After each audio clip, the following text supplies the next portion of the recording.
Olá, turminha do segundo ano. Então estou aqui para terminarmos, o conteúdo de ciclos biogeoquímicos. Lembrando que já iniciamos esse estudo lá pelo MIT. Ficou faltando somente ciclo do nitrogênio, ciclo do fósforo, cálcio e enxofre. Cálcio, fósforo e enxofre são ciclos mais simples, tá? Agora, ciclo do nitrogênio, ele sim tem uma importância e uma frequência nos vestibulares. Então, vale super a pena vocês ficarem de olho nessa aulinha de hoje. Então, primeiro, o gás nitrogênio, na verdade, corresponde a cerca de 70% do ar atmosférico. Só que nossas células sanguíneas não conseguem absorver. Lembrando lá, do sistema respiratório, a hemoglobina reage com o oxigênio, hemoglobina reage com gás carbônico, mas com o nitrogênio não. Então, se a hemoglobina não reage com o nitrogênio, como é que eu adquiro nitrogênio? Para compor, por exemplo, moléculas de ácidos nucleicos, aminoácidos de forma geral, proteínas e outros componentes nitrogenados do nosso corpo, por meio da alimentação. Então, por meio da alimentação, nós conseguimos absorver esse nitrogênio, que já veio de todo um ciclo, de toda uma preparação que vamos ver a partir de agora. Na verdade, ele é dividido em fases, que seria a fixação biológica, feita por bactérias do gênero Rhizobium, a nitrificação, aí nesse caso a nitrificação é dividida em nitrosação e nitratação, não se preocupem, vamos estudar cada uma, também realizada por bactérias, e por último a desnitrificação. Então são 3 etapas: fixação, nitrificação e desnitrificação. Observem que em todas as etapas nós temos a participação de bactérias. Bactérias que vão contribuir com o ciclo do nitrogênio. Então ali ao lado a gente observa que o gás nitrogênio, no ar atmosférico, ele vai ser fixado por meio de bactérias do gênero Rhizobium, nesse processo aqui que chamamos de fixação. Essas bactérias geralmente vivem presas a raízes de leguminosas e vão transformar esse nitrogênio gasoso com o hidrogênio que está presente, por exemplo, no solo, em amônia. Parte dessa amônia vai sofrer o processo de nitrificação, mas ela pode também parte ser absorvida pela planta. Mas nem todas as plantas conseguem absorver a amônia. Para algumas plantas a amônia é tóxica. Por isso, essa amônia vai passar por uma transformação, que é o processo que nós chamamos de nitrificação.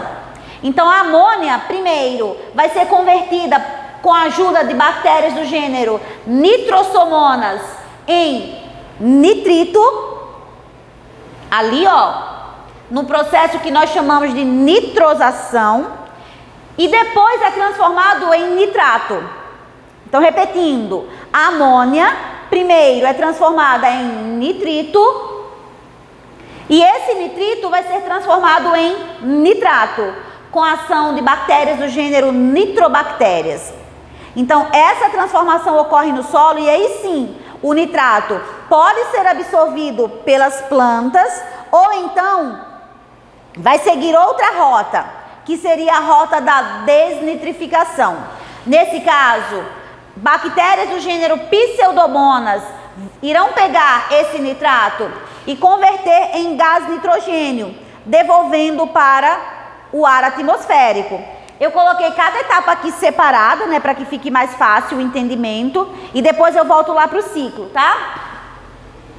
Primeiro fenômeno é o fenômeno de fixação ou biofixação, que ocorre com a ajuda de bactérias do gênero Rhizobium. Essas bactérias pegam o nitrogênio gasoso e fixam no solo, transformando em amônia. Então, pegam esse nitrogênio, com hidrogênio que já está presente no solo e acabam produzindo amônia. Algumas plantas, como eu disse, irão conseguir absorver essa amônia, outras não. Outras plantas têm dificuldade, precisam do nitrato. Aí é quando essa amônia vai seguir outra rota, que é a rota de nitrificação. Outro detalhe, a amônia não vem somente pela ação dessas bactérias não, ela pode ser incorporada no solo também por meio de reações químicas a partir de excretas de animais que vivem nessas regiões e também por meio da decomposição. Então, de repente, o animal morre, por exemplo, a decomposição dele pode contribuir com a eliminação de amônia para o solo. Segunda etapa, nitrificação. A nitrificação é importantíssima, já que a maioria das plantas só conseguem absorver o nitrato. A amônia acaba sendo tóxica para elas. A nitrificação é dividida em duas etapas, tá? A primeira nós chamamos de nitrosação. E o que seria a nitrosação? É a conversão de amônia em nitrito. Amônia em nitrito chamamos de nitrosação. E essa nitrosação ocorre com a ajuda de bactérias do gênero Nitrosomonas. Depois esse nitrito vai ser convertido em nitrato por meio do fenômeno chamado de nitratação. Olha, na química vocês vão precisar saber essas reações químicas, mas para biologia não. Para biologia vocês precisam saber das bactérias que fazem isso. Por isso que são ciclos biogeoquímicos, porque nós temos aí a inserção, a análise química e geográfica também do ciclo. Então, mas lá na química, aí sim, a química vai cobrar para vocês mais as reações químicas, já a biologia vai cobrar mais a ação dessas bactérias. No processo de nitratação, as bactérias que atuam são bactérias do gênero nitrobactérias, tá? Então, nitrobactérias que vão fazer o processo de nitratação. Então, recapitulando, fixação, bactérias do gênero Rhizobium. Essas bactérias convertem nitrogênio gasoso em amônia. Essa amônia vai ser transformada em nitrito por meio das nitrosomonas e o nitrito vai ser convertido em nitrato por meio das nitrobactérias. Esse nitrato ou vai ser absorvido pelas plantas, pelas raízes das plantas, ou então agora vai voltar para o ar atmosférico. Nesse caso, eu tenho a última etapa do ciclo do nitrogênio, que é a desnitrificação. Bactérias também vão fazer a conversão, são chamadas de bactérias desnitrificantes. Essas bactérias desnitrificantes pegam o nitrato e devolvem para o ar atmosférico na forma de gás nitrogênio. Elas podem também contribuir com a fixação ou absorção por meio das plantas, ok? Ou seja, elas são as responsáveis por aumentar os níveis de nitrogênio no ar atmosférico. As bactérias do gênero Rhizobium são responsáveis por diminuir os níveis. Ao comermos plantas, ao comermos consumidores primários ou secundários, nós vamos acabar ingerindo esse nitrogênio. E o nitrogênio dentro do nosso organismo, como eu disse no início, vai compor moléculas de aminoácidos, consequentemente proteínas, de ácidos nucleicos e de outros componentes orgânicos que são importantes dentro do nosso corpo. Ureia, amônia e ácido úrico são excretas nitrogenadas, então elas são formadas a partir de nitrogênio, geralmente por meio da quebra de proteínas. Ou seja, o nitrogênio é importante para o organismo. Então, para que ele seja absorvido, nós precisamos da alimentação. Diretamente a partir do ar, nós não conseguimos absorver o gás nitrogênio. Então, só voltando aqui para o ciclo, ó, repetindo, né, porque a questão tanto pode colocar o ciclo quanto pode colocar lá a parte teórica. As Rhizobiums fixam o nitrogênio transformando em amônia. A amônia é convertida em nitrito, depois é convertida em nitrato. As bactérias desnitrificantes ou devolvem o nitrogênio para o ar atmosférico ou então contribuem com a absorção do nitrato por meio das plantas e, consequentemente, a cadeia alimentar acaba girando. Então, o ciclo do nitrogênio é importante, cai muito nas questões, tá? O Enem já cobrou o ciclo do nitrogênio. Ciclo do fósforo. Gente, o ciclo do fósforo, na verdade, ele não é tão complexo quanto tanto fósforo quanto cálcio e enxofre. Não é tão complexo quanto os outros que já estudamos, porque na verdade a disponibilidade deles ou vem por meio de erosão ou vem por meio da quebra de rochas. No caso do fósforo, vem justamente por meio de erosão, que acaba liberando esses fosfatos na água e sendo incorporado a plantas, por exemplo, plantas acabam absorvendo o fosfato, ó. O animal se alimenta da planta e acaba adquirindo fosfato. Não existe formas de fosfatos, né, ou elementos à base de fósforo puro, que nesse caso acabam se apresentando de forma gasosa. Não sei se deu para entender, né? Enganchou aí. Aqui em cima diz, não existe o elemento fósforo na forma gasosa. Pronto, melhorou. Essas rochas acabam sofrendo erosão. Ao sofrer erosão, ó, e ação, né, chamamos de intemperismo, que nesse caso é a ação do ambiente e do tempo também, acabam levando os fosfatos para o solo. Ou diretamente para o solo, ou então dissolvidos na água. Peixes se alimentam e as cadeias alimentares acabam girando. Qual a importância do fósforo para os seres vivos? Ó, o fosfato, que na verdade é a forma com que nós ingerimos, normalmente compõe moléculas de energia, como o ATP, então adenosina trifosfato. Quando perdemos energia, vem a ser ADP, adenosina difosfato.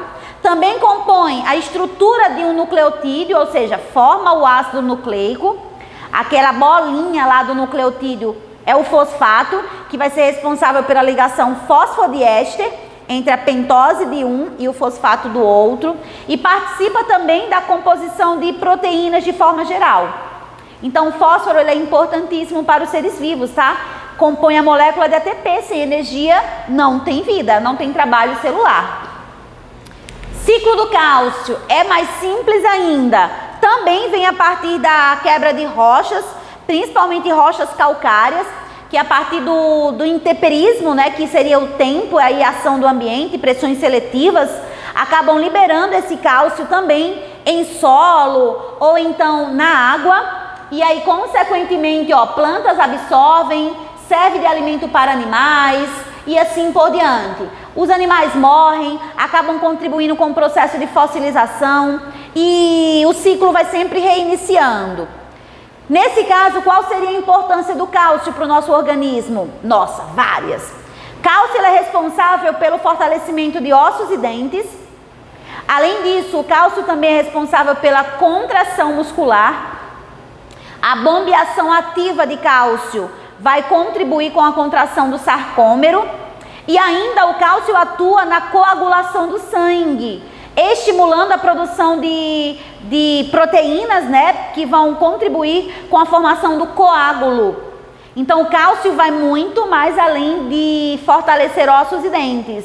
Ele é importantíssimo para diversos outros processos metabólicos também. Então, ciclo do cálcio, lembrando que à medida que vamos envelhecendo, vamos diminuindo a concentração de cálcio no organismo, por isso a importância da manutenção da dieta, para que possamos sempre estar inserindo cálcio na célula, no nosso organismo. E detalhe, né? A absorção de cálcio também ocorre pela ação hormonal, não sei se vocês lembram. Nós temos a ação de hormônios da tireoide e paratireoide, como a calcitocina, que pega o cálcio e leva para o osso, e o paratormônio, que pega o cálcio do osso e devolve para o sangue. Porque não podemos ficar com a concentração baixa de cálcio também no sangue, já que ele serve para outras funções. Ou seja, tem todo um equilíbrio aí da concentração dessas substâncias no organismo. E por último, vamos encerrar com o ciclo do enxofre. O ciclo do enxofre, que na verdade está associado também a rochas, que podem acabar desprendendo essas substâncias, resultados também do processo de fossilização, né, ao longo de milhões de anos. Então, esses sedimentos que vão se formando e garantindo a formação dessas rochas. Então, mas aqui nós temos a participação, por exemplo, de derivados, né, ou de gases à base de enxofre em todas as cadeias alimentares. Nós temos desde a emissão, por exemplo, de alguns vegetais, como a participação da chuva ácida. Então, consequentemente, a partir do processo de evapotranspiração,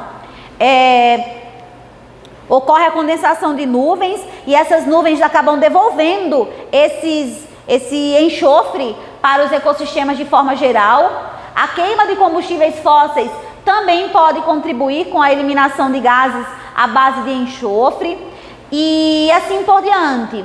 Então, devolve por meio de chuva e manda para a atmosfera, nesse caso, né, aumentando a concentração lá, por meio de queima de combustíveis fósseis e ação também de alguns organismos. Ele mostra aqui o resultado de spray marinho, que nesse caso pode ser produzido a partir de poluição ou então de alguns agentes bióticos que vivem ali e acabam liberando gases à base de enxofre também. A ação do vulcão, ó, os vulcões são conhecidos por emitir gases à base de enxofre e aí aumentando então a concentração no ar atmosférico. Existem algumas bactérias também, bactérias que vivem em regiões como mangues, por exemplo, que acabam degradando compostos que estão presentes no meio e liberando gases à base de enxofre. Por isso que as regiões do mangue têm um cheiro tão forte, né? Um cheiro de ovo podre.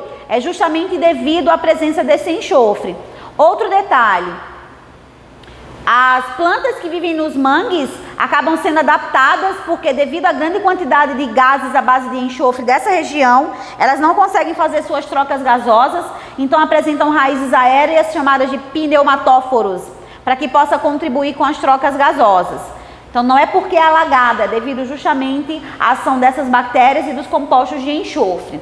E no organismo o enxofre tem importância? Alguns aminoácidos podem apresentar o enxofre na sua composição, mas dentro do organismo ele também está presente em moléculas orgânicas.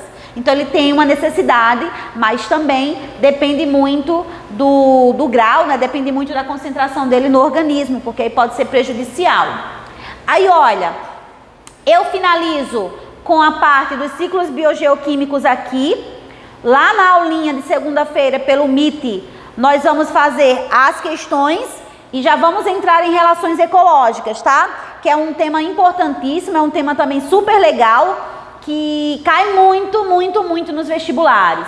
O tema de ecologia, de forma geral, na verdade, está muito frequente, muito presente nos vestibulares. Imagine relações ecológicas. Então, vale muito a pena vocês estarem sempre revendo as nossas aulas, fazendo atividades, buscando novas fontes, porque é um dos assuntos mais frequentes nos vestibulares. Ele é muito grande, na verdade, tem várias áreas: poluição, biomas, relações ecológicas, cadeias alimentares, os ciclos biogeoquímicos. Então, tudo isso, na verdade, faz parte do ambiente em que vivemos. Então, por isso que o Enem explora tanto, ok? Então, vou ficando por aqui. Beijo, tchau e até a nossa próxima aulinha lá pelo MIT.